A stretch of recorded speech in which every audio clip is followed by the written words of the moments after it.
Assalamualaikum warahmatullahi wabarakatuh. Perkenalkan, kami dari kelompok 2. Di sini kami akan mempresentasikan tentang rokok dan merokok dalam perspektif Islam. Sejarah rokok terutama ditemukan di benua Amerika sebelum tersebar ke seluruh dunia. Tanaman tembakau Nicotiana tabacco merupakan tanaman asli dari benua Amerika. Yang pertama digunakan oleh suku adat bangsa asli Amerika seperti suku Maya dan Aztec. Sudah mengonsumsi tembakau sejak ribuan tahun sebelum Masehi. Yang kedua itu untuk fungsi ritual. Bagi mereka, mengunyah atau membakar tembakau bukan sekedar rekreasi, melainkan bagian dari ritual keagamaan sebagai obat penenang atau penghilang rasa dan simbol perdamaian saat menjambut tamu. Dan saat masuk abad 15 sampai 16, globalisasi tembakau oleh bangsa Eropa. Poin ini menandai awal mula tembakau menjadi konsumsi global akibat penjelajahan samudra. Di sini ada peran Christopher Columbus. Pada tahun 1492, Columbus mendarat di Amerika dan dihadiahi daun tembakau kering oleh suku lokal. Anggota krunya, Rodrigo de Jerez, menjadi orang Eropa yang pertama yang mencoba merokok. Penyebarannya di Eropa, para pelaut dan penjelajah membawa biji tembakau ini kembali ke Eropa seperti negara yang sekarang Spanyol, Portugal, Perancis, dan Inggris. Di Perancis, Jean Nicot yang menjadi asal-usul nama nikotin mempopulerkan tembakau sebagai obat herbal untuk sakit kepala raja. Dari Eropa inilah tembakau akhirnya menyebar ke Afrika. 3. Di Timur Tengah, adaptasi kultural dan hukum Islam. Ketika tembakau masuk ke wilayah kekhalifahan Islam atau Timur Tengah pada akhir abad ke-16 hingga awal abad 17, budaya ini muncul perdebatan baru. Yang pertama ada budaya sisa dan nargil. Masyarakat Timur Tengah mengadaptasi cara menikmati tembakau salah satunya dengan menciptakan pipa air, sisa atau hokkah yang menyaring asap lewat air. Ada perdebatan fikih. Karena tembakau adalah hal baru yang tidak ada di zaman Nabi Muhammad SAW, para ulama lintas mazhab mulai mengkaji dampaknya dari sisi medis, sosial, dan ekonomi. Hal ini melahirkan berbagai fatwa hukum, ada yang menghalalkan, memakruhkan hingga mengharamkan. Tergantung pada analis mudorot atau bahaya yang ditimbulkan pada masa itu. 4. Era kolonial atau komoditas ekonomi utama. Pada masa penjajahan, fungsi tembakau bergeser total dari tanaman ritual menjadi komoditas bisnis berskala besar. Yang pertama itu dari sistem perkebunan massal. Bangsa Eropa seperti Inggris di Amerika Utara dan Belanda di Indonesia membuka perkebunan tembakau raksasa. Tembakau bahkan sempat dijadikan alat pembayaran yang sah atau bernilai setara emas karena permintaannya yang sangat tinggi di pasar internasional. Dampaknya di Indonesia. Di era kolonial Hindia Belanda, tembakau menjadi salah satu tanaman wajib atau komoditas utama terutama di daerah Delhi, Sumatera, dan beberapa wilayah Jawa. Hal inilah yang nantinya menjadi cikal bakal kuatnya industri kretek dan rokok Indonesia hingga saat ini.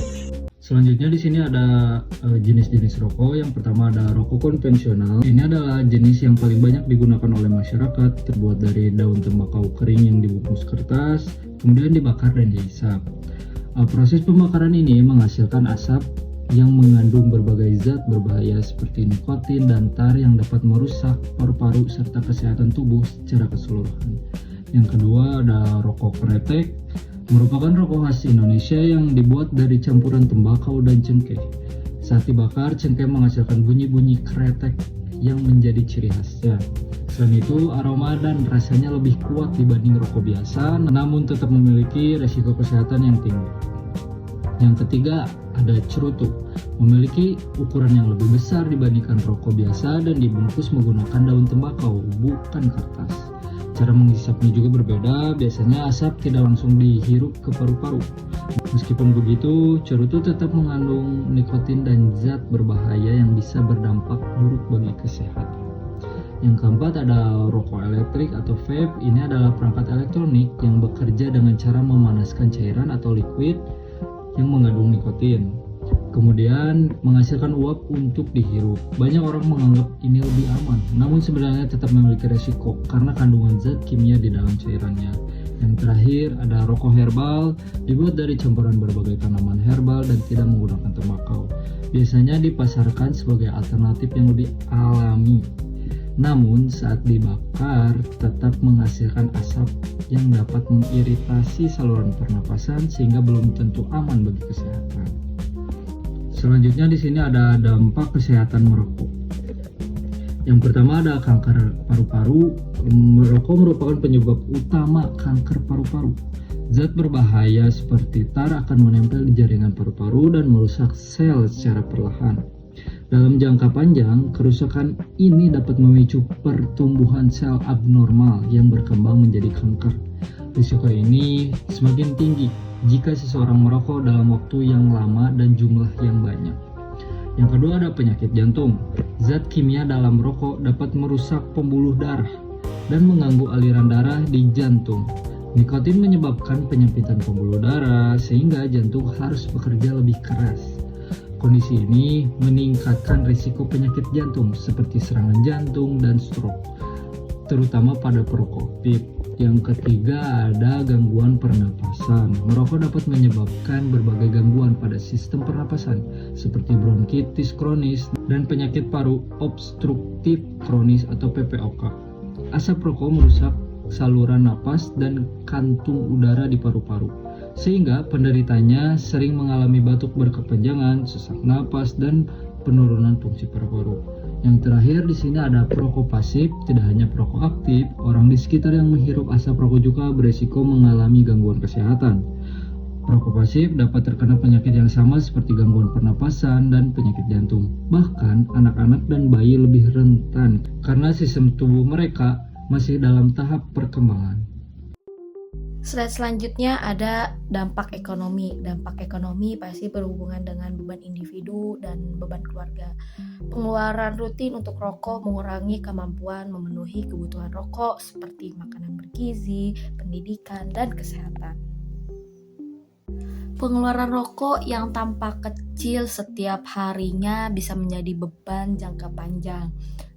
Jika seorang menghabiskan 20.000 per hari, maka pengeluarannya mencapai sekitar 600.000 per bulan atau 7,2 juta per tahun. Dalam banyak keluarga, jumlah ini bisa digunakan untuk hal lain seperti pendidikan anak, tabungan masa depan, uang yang seharusnya bisa dialihkan untuk pendidikan anak, pembelian protein dan sayur, biaya kendaraan, atau tabungan malah habis untuk rokok. Selanjutnya ada biaya pengobatan. Penyakit akibat rokok memerlukan perawatan yang mahal, memberikan beban tambahan kepada keluarga dan sistem kesehatan negara. Seperti teman-teman tahu, penyakit yang sering diderita oleh perokok adalah penyakit kanker. Pengobatan kanker dapat mencapai puluhan hingga ratusan juta rupiah, tergantung stadiumnya, jenis terapinya, atau lama rawatnya.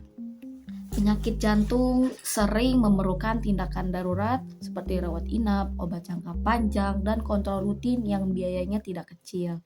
Sementara itu, PPOK membutuhkan terapi berulang, obat inhalasi, dan pemantauan terus-menerus dalam waktu bertahun-tahun. Hal ini dapat menjadikan bukan hanya beban untuk diri sendiri, tapi untuk keluarga juga. Selanjutnya ada pendapat ulama. Yang pertama memperbolehkan. Yang pertama ada kaidah fikihnya. Yang pertama, al-aslu fi asya al-ibaha malam yarid dalil ala tahrimiha. Segala sesuatu pada dasarnya adalah boleh selama tidak ada dalil yang jelas melarangnya. Prinsip ini dipakai ulama untuk menilai perkara baru yang tidak disebutkan secara spesifik dalam nas. Dalam konteks rokok, sebagian ulama menerapkan asas kebolehan karena rokok tidak dikenal secara langsung pada masa Nabi, sehingga penetapannya dilakukan dengan melihat dalil umum dan mudarat yang ditimbulkan. Selanjutnya ada mubah. Rokok dianggap mubah oleh sebagian ulama karena tidak ada larangan yang eksplisit dan tegas di Al-Quran maupun hadis yang menyebutkan rokok secara langsung. Ulama klasik juga menggunakan kias atau analogi dengan benda baru yang belum dikenal pada masa awal Islam. Jika tidak ditemukan nasel yang mengharamkan dan tidak ada ilat yang sama dengan perkara yang jelas haram, maka status asalnya tetap boleh. Karena itu sebagian pandangan memposisikan bahwasannya rokok itu diperbolehkan secara hukum asal meskipun tetap terbuka untuk dinilai ulang bila ada unsur mudarat yang lebih kuat. Dan yang terakhir adalah makruh, tidak dianjurkan. Makruh berarti sesuatu yang sebaiknya ditinggalkan meskipun tidak sampai. Dalam pandangan ini, rokok dinilai tidak dianjurkan karena membawa sejumlah dampak negatif yang nyata. Alasannya antara lain bau tidak sedap yang mengganggu orang lain, terutama di tempat ruang publik maupun tempat beribadah, serta potensi pemborosan yang sesuatu tidak memberikan manfaat yang jelas. Karena itu, meski tidak diputuskan haram oleh sebagian ulama, rokok tetap dipandang lebih dekat kepada sesuatu yang perlu dihindari demi menjaga adab, kesehatan, dan kemaslahatan. Terima kasih. Pendapat ulama yang melarang. Dalil Al-Quran. Sesungguhnya orang-orang yang boros itu adalah saudara-saudara setan. Dalam konteks ini, uang yang dihabiskan untuk rokok dipandang sebagai pengeluaran yang tidak memberi manfaat, bahkan justru membawa mudarat bagi kesehatan dan kehidupan. Karena rokok tidak menghasilkan kebutuhan pokok, sebagian ulama menilai pembeliannya termasuk bentuk pemborosan harta yang seharusnya dipakai untuk hal-hal yang lebih bermanfaat. Dalam hadis Nabi, tidak boleh membahayakan diri sendiri dan tidak boleh membahayakan orang lain. Hadis riwayat Ibnu Majah. Rokok membahayakan diri sendiri karena meningkatkan resiko penyakit serius seperti gangguan jantung, paru-paru, kanker, dan penurunan kualitas hidup. Selain itu, rokok juga membahayakan orang lain melalui asap rokok atau perokok pasif, terutama anak-anak, ibu hamil, dan orang dengan penyakit pernapasan. Selanjutnya, fatwa kontemporer MUI, rokok haram untuk anak-anak, ibu hamil, dan di tempat umum. Karena pada dua kelompok ini dampak nikotin dan zat membahayakan jauh lebih besar pada anak-anak. Rokok mengganggu pertumbuhan, meningkatkan risiko kecanduan dini, dan merusak kesehatan jangka panjang. Pada ibu hamil, rokok dapat membahayakan janin, memicu gangguan perkembangan, dan meningkatkan risiko komplikasi kehamilan. Di tempat umum, rokok dipandang haram atau setidaknya sangat tercela karena asapnya merugikan orang lain yang tidak merokok, melanggar hak publik atas udara bersih, dan menimbulkan ketidaknyamanan ruang bersama. Karena itu, larangan di ruang publik juga sejalan dengan prinsip menjaga kesehatan dan kenyamanan masyarakat.